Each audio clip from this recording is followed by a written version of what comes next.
à Yojiri de ne pas bouger, sinon elle fera sauter la cervelle d'Asako. Asako se plaint d'être blessée, et dans la seconde qui suit, quelque chose se passe. Des vagues apparaissent et la femme tombe morte sur le sol. Asako est confuse, mais Yojiri la serre dans ses bras et lui sourit en lui disant qu'elles doivent rentrer. Un Yojiri plus âgé est réveillé par son camarade de classe Tomoshika qui semble paniqué. Il ouvre les yeux, se demande qui elle est, mais se souvient rapidement qu'il s'agit de la fille au nom bizarre. Il se souvient qu'avant de faire la sieste, ils étaient en voyage scolaire et demande s'ils sont déjà arrivés. Tomoshika lui répond que ce n'est pas le cas et lui dit de se réveiller et de voir ce qui se passe. Yojiri regarde autour de lui et voit plusieurs de ses camarades de classe, inanimés dans leur mare de sauce.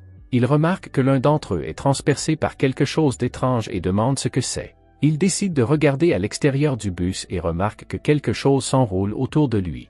Il pense qu'il pourrait s'agir d'un serpent géant ou d'un lézard. Pour en avoir le cœur net, il prend un micro au hasard sur le sol